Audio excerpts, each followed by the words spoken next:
Grüß Gott, my name is Elizabeth. My name is Adam. And Lena. And last semester, in the spring of 2014, the three of us studied abroad in Salzburg, Austria. So we are here to give you a little bit of insight on the do's and the don'ts.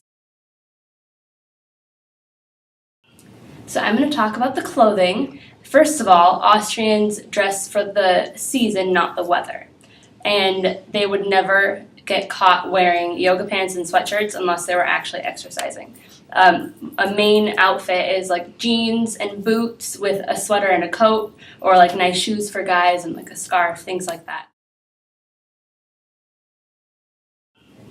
So some of the social norms in Salzburg. First is that as Americans, we love to pet any cuddly dogs we see on the streets. However, this is an absolute don't in Salzburg, as it is seen as like petting a baby or things like that. So don't pet the dogs that you see, no matter how cute and cuddly they might look.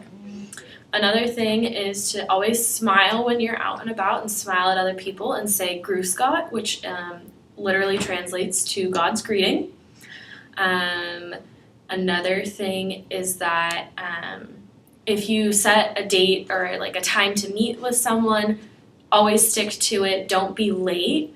Even if you set it for like 2 weeks in advance and you think that they might have forgotten because they hadn't said anything to you, they haven't. They will be there, so make sure you're there as well. Otherwise, they will see it as extremely rude.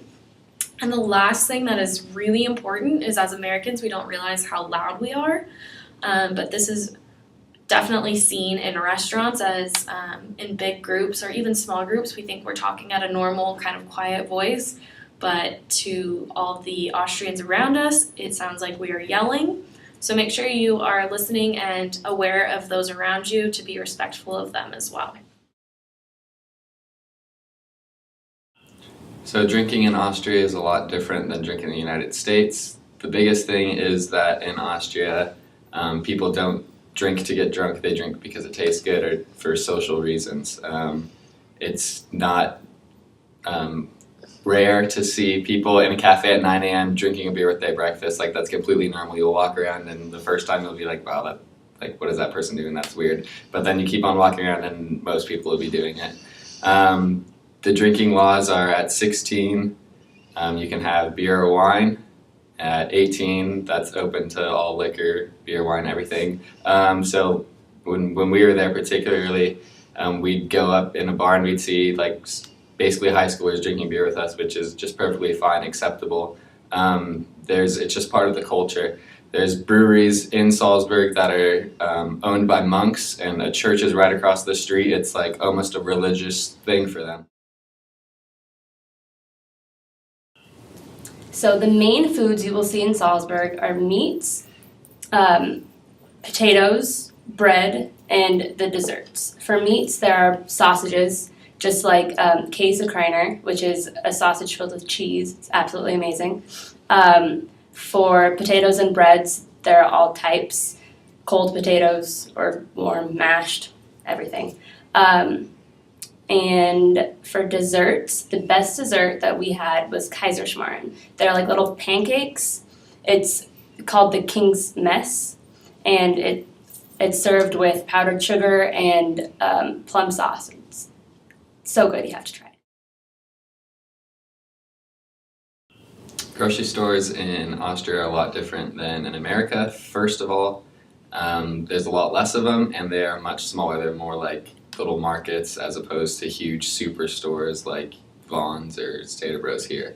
Another big thing is they're very eco-conscious, so you have to bring your own bags, and when you bring your bags after you've had everything rung up, there's no one to bag it for you. You kind of have to grab your stuff and move to another section, designated bagging section, where you bag it yourself. So it can be kind of frustrating and tedious at first, but ultimately it makes the system run faster, I guess. Also, with fruits and vegetables, you go and you're responsible to weigh it yourself and print out a tag with the price, and it's kind of an honor system on that you weighed up how much you actually have. But they're a very trusting culture. So transportation in Austria is mainly a lot of walking. You walk everywhere. You can walk from the Altstadt, which is the old city, across the bridges to the new city.